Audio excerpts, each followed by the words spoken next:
नमस्कार दर्शकों, businessfortnight.com के एक नए एपिसोड में आपका पुनः स्वागत है। जैसा कि आप जानते हैं, इस प्रोग्राम में हम आपको व्यापार जगत की विभिन्न हस्तियों से मुलाकात कराते हैं और आज हम आपको मिलवाने जा रहे हैं पायनियर डॉम कंपनी के संस्थापक रामकृष्ण समेरिया जी से। रामकृष्ण जी एक लंबे समय से रूरल एरियाज़ के जो एंटरप्रेनर्स हैं उनको ट्रेन करने का काम कर रहे हैं। जैसा कि आप जानते ही हैं कि रूरल एरिया एक अपने आप में बहुत चुनौतीपूर्ण क्षेत्र होता है और वहाँ पर जाकर के जो स्मॉल स्केल पर माइक्रो लेवल पे लोग काम कर रहे हैं उनको ट्रेन करना और उनको एक अच्छा एंटरप्रेनर बनाना, एक अच्छा बिजनेसमैन बनाना, इस क्षेत्र में आपकी भूमिका काफ़ी लंबे समय से देखी जा रही है। काफ़ी सारे लोगों को आप ट्रेन कर चुके हैं, विभिन्न राज्यों में आप काम कर रहे हैं। तो आज हम आपको मिलवाते हैं रामकृष्ण समेरिया जी से, उनके करियर के बारे में और उनकी जो जर्नी अभी तक की है वो क्या रही है। आइए शुरुआत करते हैं। सर, आपका बहुत बहुत स्वागत है। Thank you Ravindra ji, thank you. तो सर, सबसे पहले हम आपसे जानना चाहेंगे कि आपके करियर के बारे में, कहाँ से आपने शुरुआत की और कैसे आप आगे बढ़े, इस बारे में हमारे दर्शकों को बताएं। उद्यमिता का जो बीज मेरे अंदर दिखाई दिया है ना, अभी समझ रहा हूँ कि वो उसको अंग्रेजी में एंटरप्रेन्योरशिप बोलते हैं, हिंदी में उद्यमिता बोलते हैं। मुझे अच्छी तरह से याद है, मैं जब कॉलेज में मैकेनिकल इंजीनियरिंग में डिप्लोमा कर रहा था तो उस समय मैं फाइनल ईयर मैंने ड्रॉप आउट किया और मुझे लगा कि मुझे कुछ काम स्टार्ट करना चाहिए।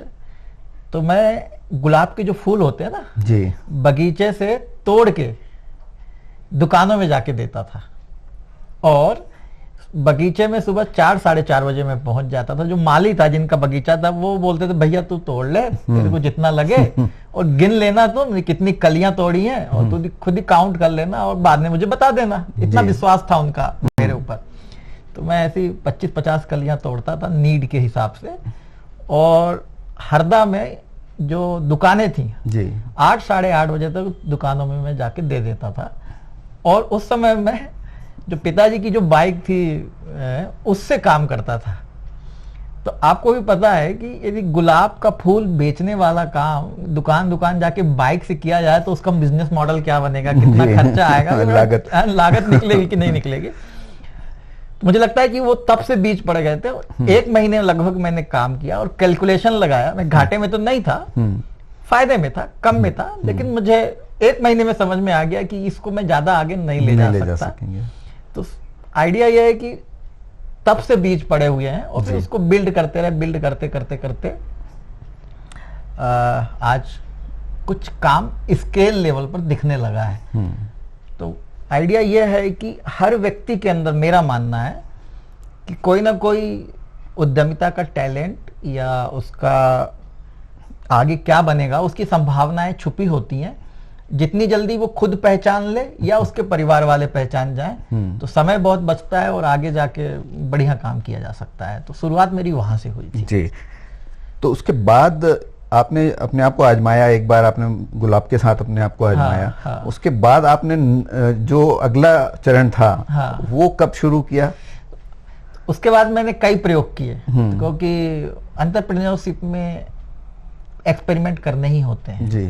यदि आप एक्सपेरिमेंट करोगे तो ही आगे जाओगे। ये पहला उसका रूल है, rule number 1, you have to be experimental person. Job में भी जो एक्सपेरिमेंट करते हैं वो कुछ सालों में हायर लेवल पे चले जाते हैं।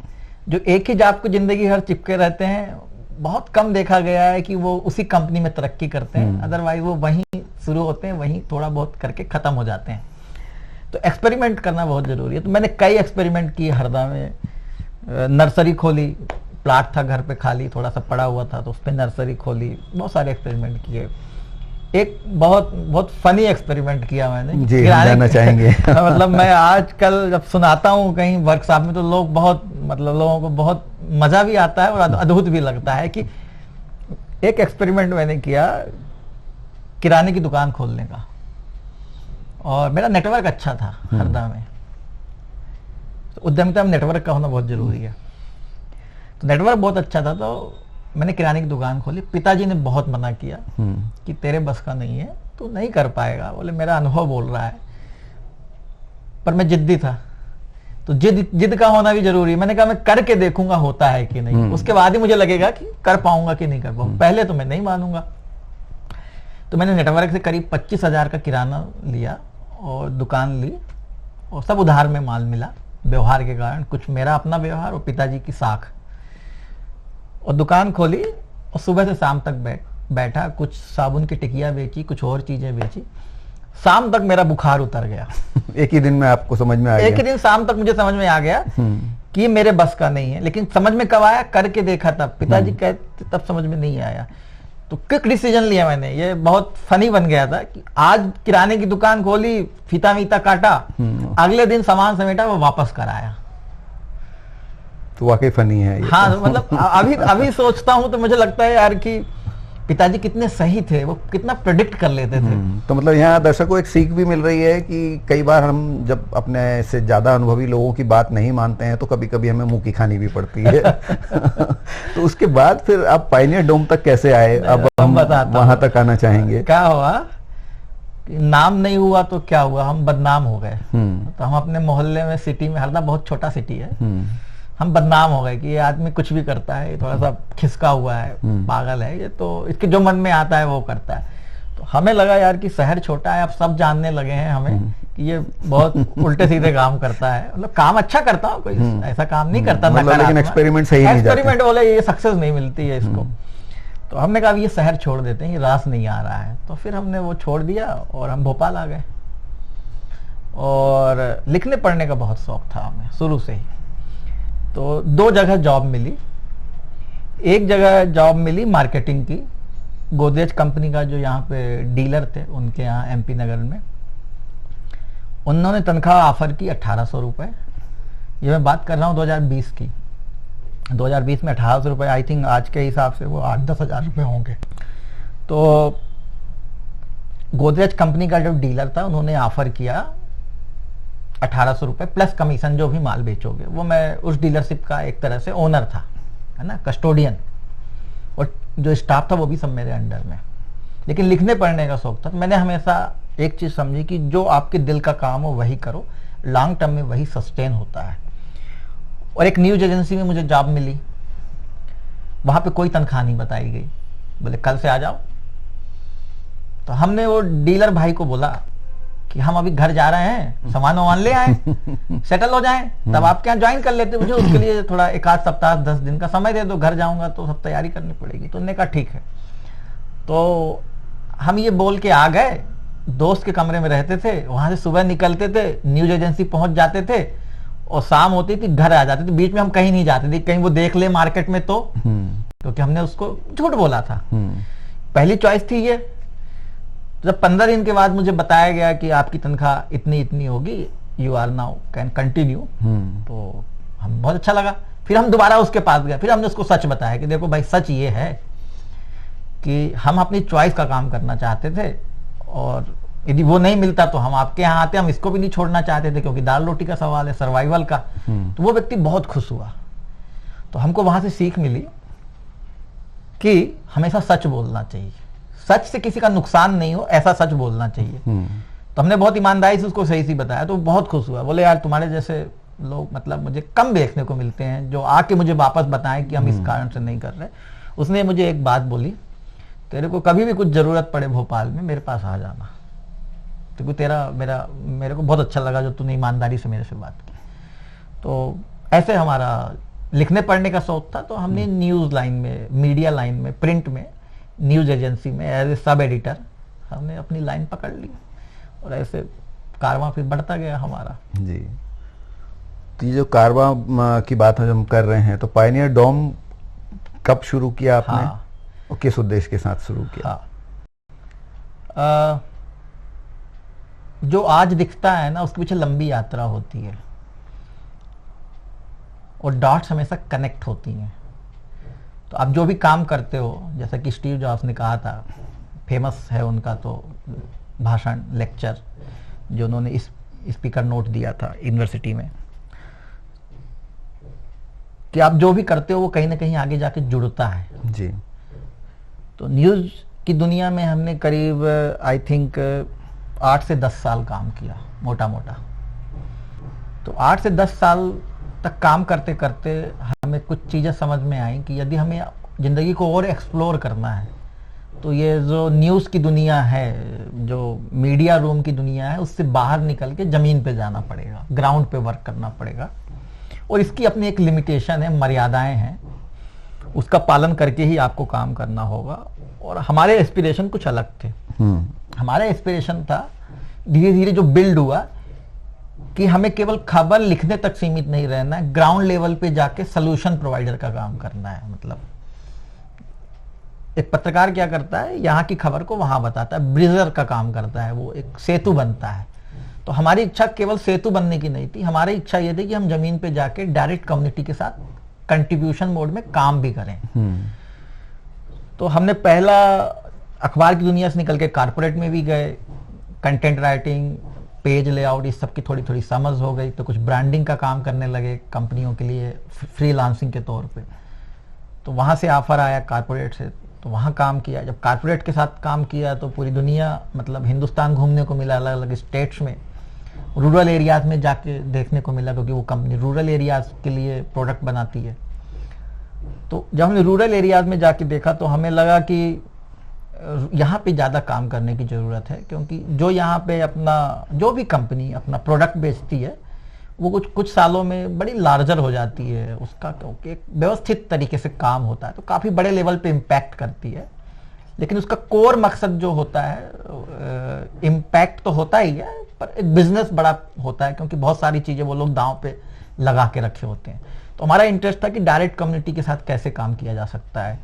तो वहाँ से ये आइडिया बिल्ड हुआ कि पहली चीज़ तो यह है कि जो गांव के लोग हैं, कम पढ़े लिखे जिनको बोला जाता है, वो अक्षर ज्ञान कम हो सकता है, लेकिन दिमाग से वो गरीब नहीं है, दिमाग से दे आर अमीर, वो रिच हैं। लेकिन हमारा मिथ है, हमको ये सिखाया गया है कि जो धोती कुर्ता पहनता है, जो नंगे पैर होता है, जो खेतों में काम करता है, उसके पास नॉलेज नहीं है, उसके पास स्किल नहीं है। क्यों? क्योंकि हमारी जो नॉलेज और स्किल की जो टर्मिनोलॉजी है वो अलग एक सेट है। उसी में हम देखते हैं कि जिसके पास ये है, वो फिट है तो वो स्किल्ड है, यदि वो उसमें फिट नहीं है तो वो स्किल्ड नहीं है। हम ऐसे देखते हैं उस दुनिया को। तो हमें लगा नहीं, हमें डायरेक्ट कम्युनिटी के साथ काम करना चाहिए। और एक अलग दुनिया में अनसीन हीरोज हैं, इनको बाहर लाके एक जो मिथ है लोगों के दिमाग में, जो सो कॉल्ड मतलब पढ़े लिखे लोग हैं, जो अपने आप को एक अलग तरीके से देखते हैं ढांचे में, वो ढांचे को तोड़ने की ज़रूरत है। तो हमें इनके साथ डायरेक्ट काम करना चाहिए।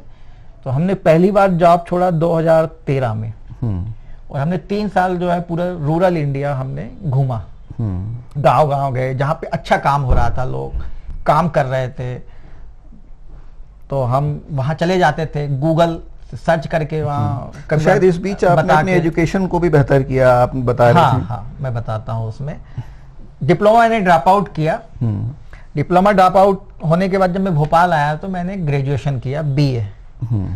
और इसमें भी मजेदार बात है, केवल मैंने इसलिए किया कि लोग ये ना कहें कि 12th पास है, क्योंकि हमारे यहाँ एक वो भी है ना, डिग्री से किसी व्यक्ति की प्रतिभा को आंका जाता है, बहुत सारे मिथ हैं।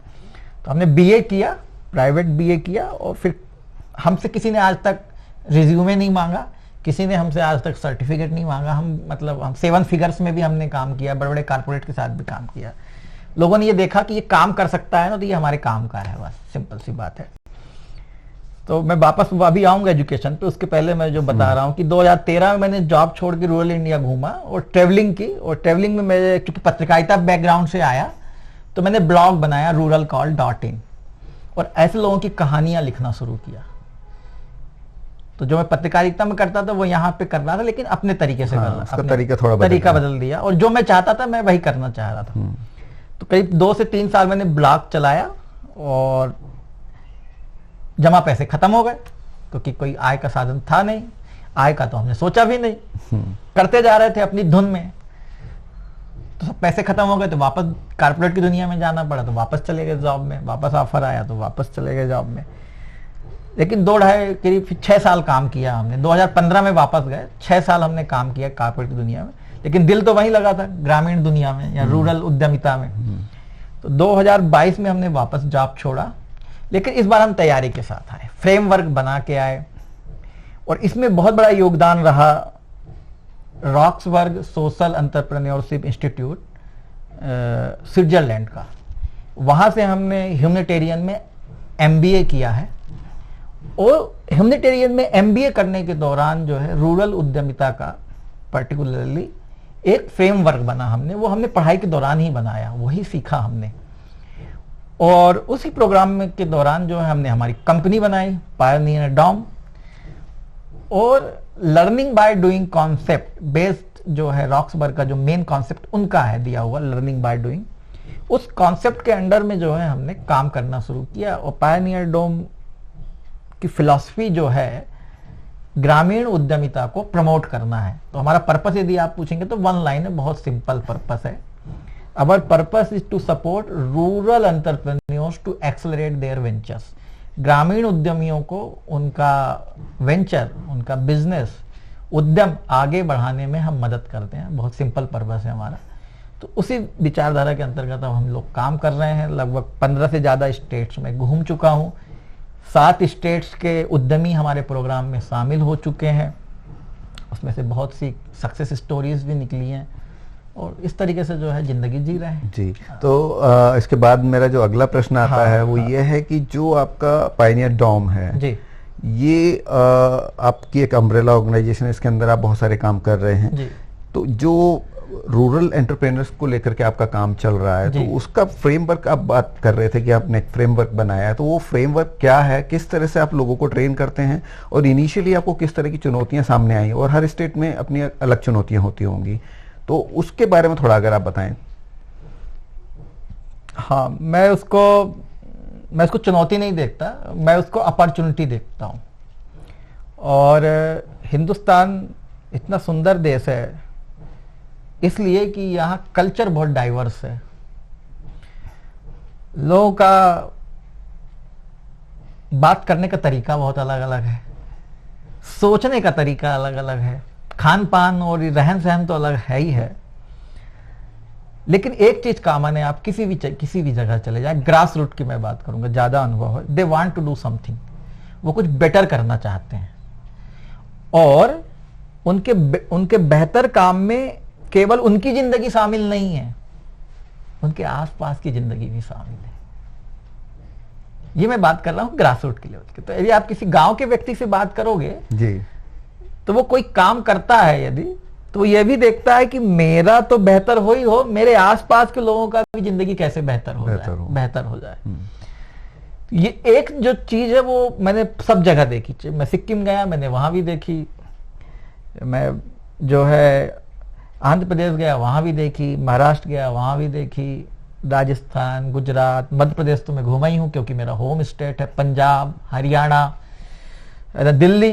तो मतलब हम ये कह सकते हैं कि हमारे भारतीय कल्चर का बहुत डीप रूटेड पॉइंट है ये। हाँ, डीप रूटेड पॉइंट है जो सब जगह पाया जाता है। मतलब कितनी भी डाइवर्सिटी हो, लेकिन लोगों की सोच अगर आप डीप में जाते हैं तो एक जैसी है कि वो अपने साथ साथ दूसरों की भी भला चाहते हैं और दूसरों का भी डेवलपमेंट चाहते हैं। यस। इसको समझने के लिए जैसे मैं बोलता हूं कि किसी भी सब्जेक्ट में बात कर रहे हैं ग्रामीण उद्यमिता की, तो यदि ग्रामीण उद्यमिता में काम करना है तो गांव को जानना होगा।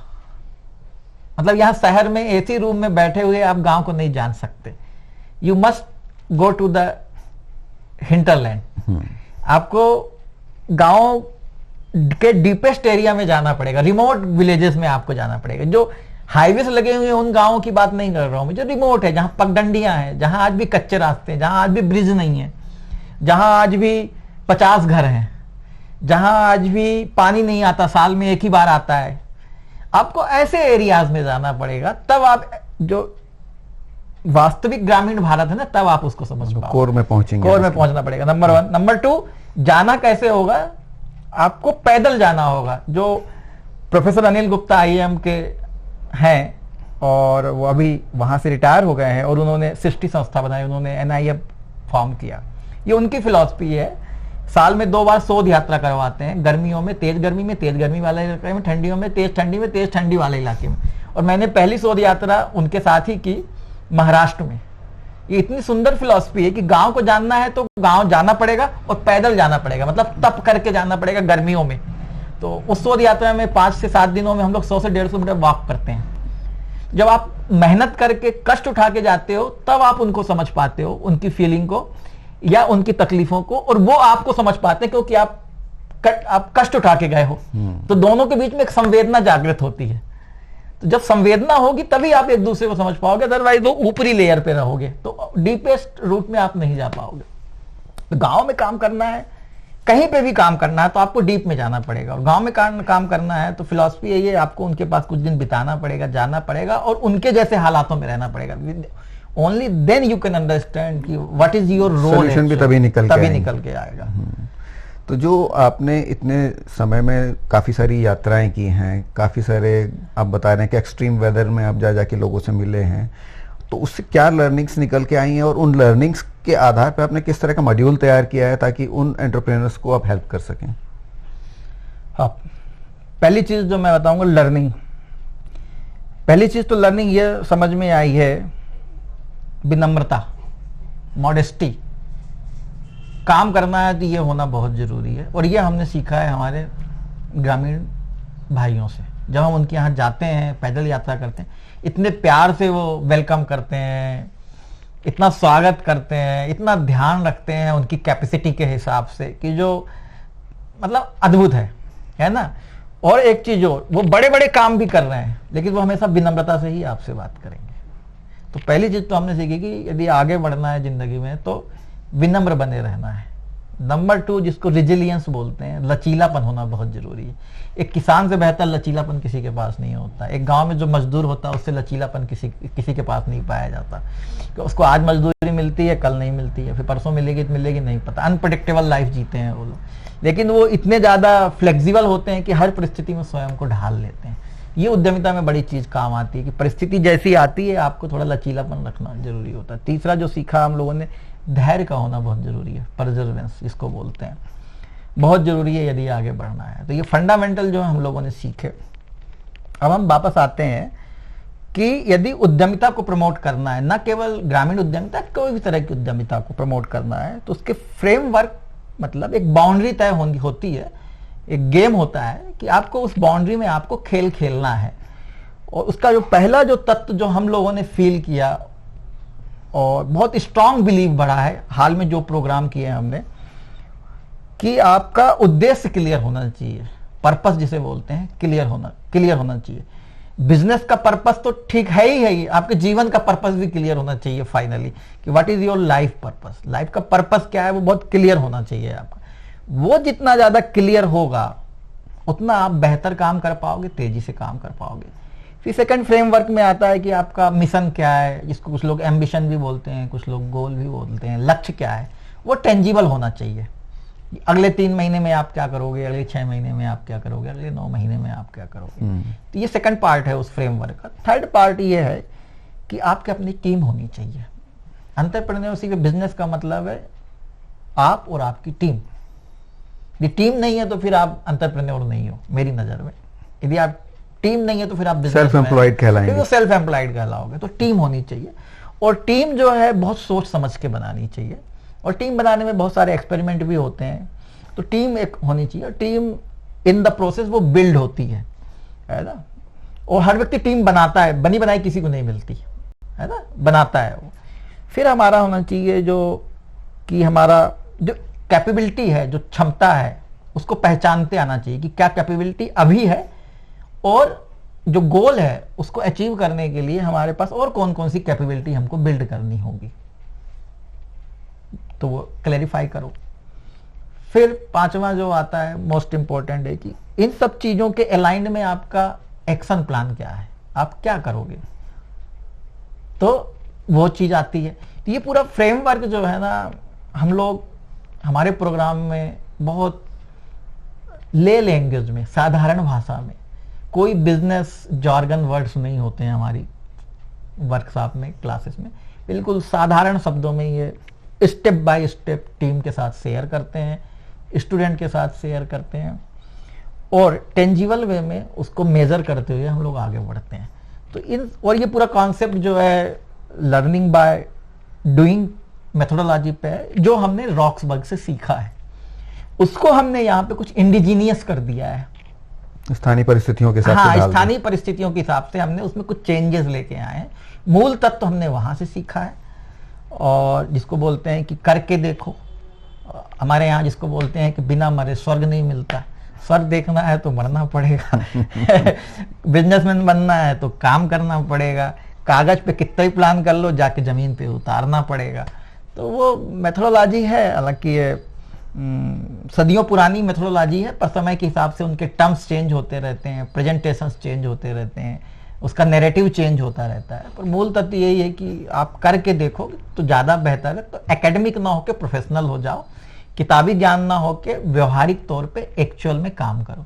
ये पूरा कोर कॉन्सेप्ट ही है, इसी आधार पे हम लोग उनके साथ काम करते हैं। जी, तो इसमें कुछ सक्सेस स्टोरीज में हम जानना चाहेंगे, हमारे दर्शक भी जानना चाहेंगे कि जो आपने इस मेथोडोलॉजी पे काम किया तो उससे किस तरह के रिजल्ट निकल के आए, उसका कोई एक उदाहरण अगर आप बताएं। मैं 2-3 उदाहरण देता हूँ। एक उदाहरण तो मैं देता हूँ कि जो पहले कुछ खास कर नहीं पा रहे थे, थोड़ा सा कंफ्यूजन लेवल ज़्यादा था, एक उनका उदाहरण देता हूँ। स्वप्निल करके हैं महाराष्ट्र के, वो एक्चुअल में आंवला की कैंडी वगैरह बनाने का काम करना चाह रहे थे। वो पहले भी काम कर रहे थे, लेकिन हमारे प्रोग्राम में जब वो आए तो उनकी क्लियरिटी बहुत अलग लेवल की हो गई। वो मेजरेबल वे में बात करने लगे और उन्होंने 3 महीने के प्रोग्राम के दौरान ही अपनी कैंडी बनाने का टारगेट लिया। कौन बायर्स होंगे उनको आइडेंटिफाई किया, कागज पे नहीं, मार्केट में जाके, क्योंकि हमारा पूरा प्रोग्राम ही ग्राउंड पे रहता है। भैया जो आज बताया जाके जमीन पे काम करके प्रोग्रेस रिपोर्ट दो। और उन्होंने 3 महीने के प्रोग्राम के दौरान जो है अपनी कैंडी जो है, जो बनाते थे पहले, उससे 3 गुना 4 गुना बना के मार्केट में सेल किया। उनको डील कैसे करना है, किस तरीके से उसकी प्राइसिंग रखनी है, किस तरीके से उसकी क्वालिटी मेंटेन करना है, वो उन्होंने काम किया और वो प्रोग्राम आने के बाद एक लेयर ऊपर गए। एक और उदाहरण देना चाहूँगा मैं, अर्जुन भाई पगडार, जो ऑलरेडी राष्ट्रपति अवार्डी हैं। हमारे प्रोग्राम में आने से पहले he is doing good thing. उनका एक इनोवेशन है शमशान भट्टी। उन्होंने एक ऐसी भट्टी बनाई है जहां पर बॉडी दाह संस्कार में हिंदू धर्म रीति के रिवाज से 1 से 1.5 घंटे में पूरी उसका दाह संस्कार हो जाता है। जनरली 4 से 5 घंटे लगते हैं। जनरली लकड़ी 300 से 400 किलो लगती है। ये उनका इनोवेशन है, पहले से था, हमारे प्रोग्राम में आने से पहले से उनका इनोवेशन था। इस भट्टी में 100 से 150 किलो में, 120 किलो में, 80 किलो में बॉडी के वेट के हिसाब से वो पूरा हो जाता है। हमारे प्रोग्राम के दौरान जब आए तो उन्होंने 10 भट्टी लगाने का टारगेट लिया और उसका पूरा एक्शन प्लान हम लोगों ने उनके साथ बैठ के बनाया। प्रोग्राम खत्म होते होते उन्होंने 6 भट्टियां लगा दी थी। ये टेंजिबल अचीवमेंट है। तो इस तरीके के अचीवमेंट आते हैं। उन्होंने नेटवर्क बड़ा क्रिएट कर लिया, तो सीधे जो है इम्पैक्ट दिखता है। एक और हमने अभी प्रोग्राम किया, एक संगठन है अहमदाबाद का जो कारीगरों के साथ काम करता है। उनके साथ हमने कारीगरों के लिए 3 महीने का एक अभी वर्कशॉप की प्रोग्राम हम लोगों का कंडक्ट था। कारीगर उनके थे। 3 महीने के प्रोग्राम में करीब 19 कारीगरों ने अपना पूरा वेंचर कंप्लीट फ्रेमवर्क के द्वारा सेट किया। सबके लोगो बने, सबका करेंट अकाउंट रजिस्टर्ड हुआ, सबकी लीगलिटी आई और उसमें से सभी ने बिजनेस भी बढ़ाया। एक कारीगर ने 3 महीने के दौरान ही 20 लाख का बिजनेस किया। डील मेकिंग हम लोग सिखाते हैं, डील कैसे करना है, लीवरेज कैसे लेना है, ये सब हम उनको उनकी भाषा में सिखाते हैं। एक अनीसा बहन है जो प्रोग्राम में जब शुरू में आई थी जी, तो काफ़ी उनमें हिचक थी बात करने को लेके, शर्माती थी, अपनी बात कहने में उनको काफ़ी दिक्कत जाती थी। लेकिन प्रोग्राम के दौरान उन्होंने जिस तरीके से लर्न किया, सीखा और जो हमने बताया उसको एग्जैक्टली उन्होंने फॉलो किया, तो प्रोग्राम जैसे जैसे आगे बढ़ता गया उनका जो साई नेचर था अपने काम के बारे में बताने का, वो सब खुल के वो बताने लगी, स्पष्ट बोलने लगी, लाइवलीनेस आ गई, एक अलग तरह की एनर्जी आ गई, मतलब कॉन्फिडेंस बिल्ड हो गया। और हमारे प्रोग्राम में हम पिच करना सिखाते हैं। जी। कि आपको 1 मिनट में अपना पूरा बिजनेस पिच करना है। कोई इन्वेस्टर है आपके सामने तो कैसे पिच करोगे? कम समय में आप कितने प्रभावी तरीके से अपनी बात को कह सकते हो। तो पिचिंग प्रोग्राम तक जो है वो परफेक्ट हो गई और इतना बढ़िया बोलने लगी अपने काम के बारे में, अपने बारे में, अपने उद्देश्य के बारे में कि इट वाज एब्सोल्युटली ट्रांसफॉर्मेशन जो बोला जाता है कंप्लीटली दिखने लगा, वो हो गया उनका। और इसके साथ ही उन्होंने कई महिलाओं को जोड़ा और ऐसी महिलाओं को जिनके परिवार में कोई कैंसर पीड़ित है, उन्होंने अपने उद्देश्य में बनाया है कि कैंसर पीड़ित परिवार वाली महिलाओं को कारीगरी सिखा के आर्थिक रूप से सक्षम बनाना, दिस इज द उनका उद्देश्य है। उसमें उन्होंने कई महिलाओं को जोड़ा और अपने वेंचर को आगे बढ़ाया और वो बहुत अच्छा काम कर रही हैं अभी। जी जी, धन्यवाद। और हम चाहते हैं कि ऐसी सफलता की स्टोरियां आप और लिखें, एक के बाद एक ऐसी नई नई बातें हमें देखने को मिलें और जो वाकई में ज़रूरतमंद हैं उनके लिए आप जो काम कर रहे हैं वो सराहनीय है। और चलते चलते मैं युवाओं के लिए, जो खास तौर से आज के युवा हैं जो हमेशा इस शिकायत के साथ प्रस्तुत होते हैं कि सब रोजगार नहीं है, हम बेरोजगार हैं, हम क्या करें, तो उनके लिए क्या संदेश होगा आपका? देखिए, ये नजरिए की बात है। ये जो समय है अभी, आई थिंक ये हिस्ट्री में, इतिहास में this is the best time. उसके पीछे रीजन है कि जिस तरीके से टेक्नोलॉजी ने और खासतौर से इंटरनेट ने पूरे विश्व को जो है ना एक छोटा सा गांव बना दिया है। जी। आपको सही क्वेश्चन पूछते आना चाहिए। आप सही चीज पूछोगे, मोती मिल जाएंगे।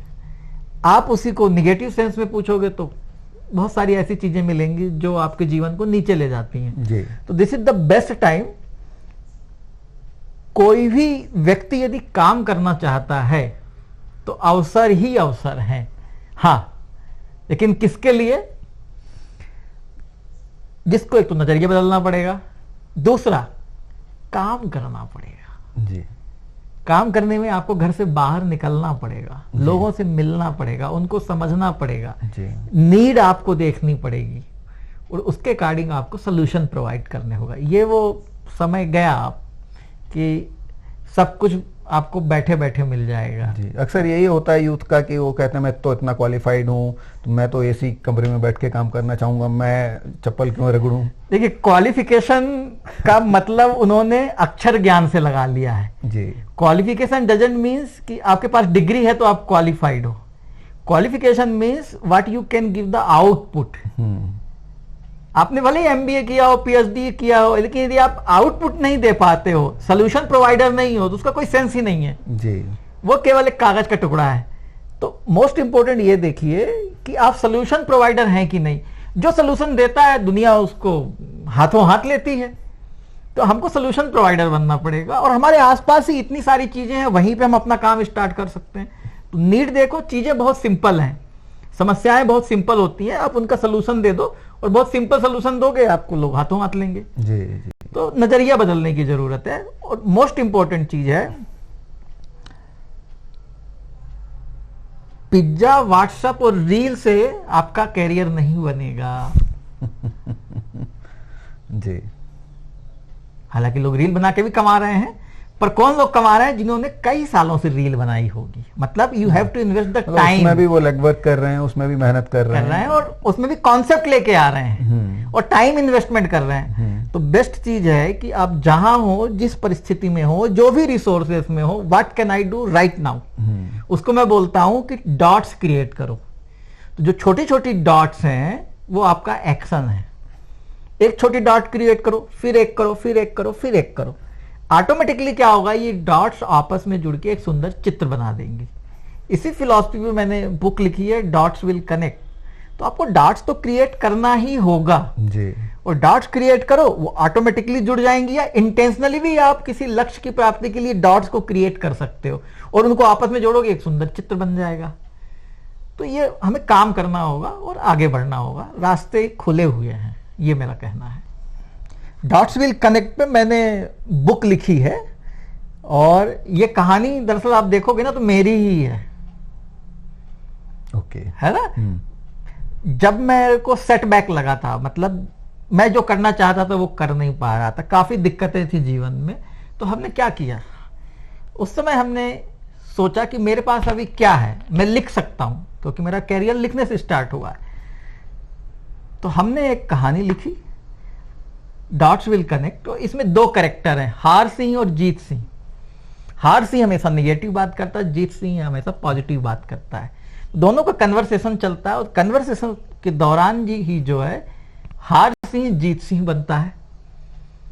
और हार सिंह जीत सिंह कौन है ये लास्ट में डिस्क्लोज होता है, तो मैं अभी नहीं बताऊंगा कि ये दोनों कौन है। लास्ट में एक और आता है परमजीत सिंह। तो मुझे ऐसा लगता है कि ये बुक लिखते लिखते मैं जीत सिंह बन गया था, ऐसा मेरे को फीलिंग होता है, क्योंकि मैंने सेटबैक से बाहर निकल के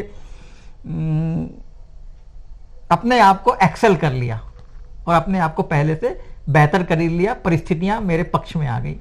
इस बुक को लिखते लिखते, इस बुक को कोई पढ़ेगा भी ना, दिल से पढ़ेगा और समझेगा ना, तो मुझे लगता है कि वो अपना रास्ता निकाल लेगा। एक तो मेरा ये बिलीव सिस्टम है। दूसरा, अभी जो मैं कर रहा हूं इसमें लास्ट में परमजीत सिंह आता है। तो परमजीत सिंह का रोल क्या है इसमें?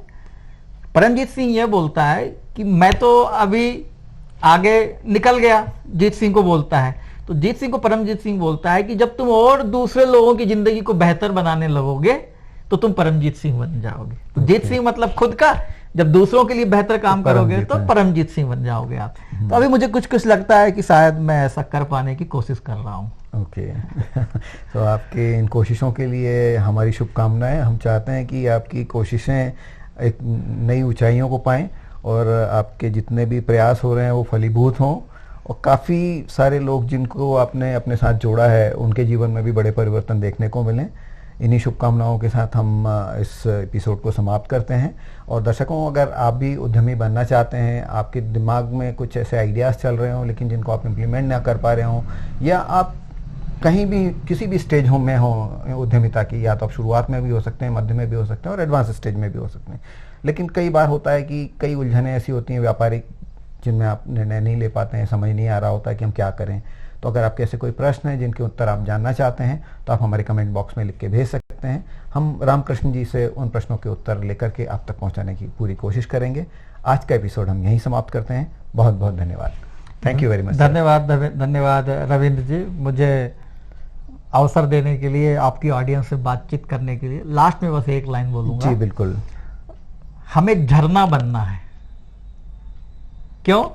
झरने का काम है बहते जाना, वो रुकता नहीं है, निर्झर बहना। हाँ, तो हमें झरना बनना है, तो हम झरने बन जाएं तो बहते जाएं, आगे बढ़ेंगे ही बढ़ेंगे।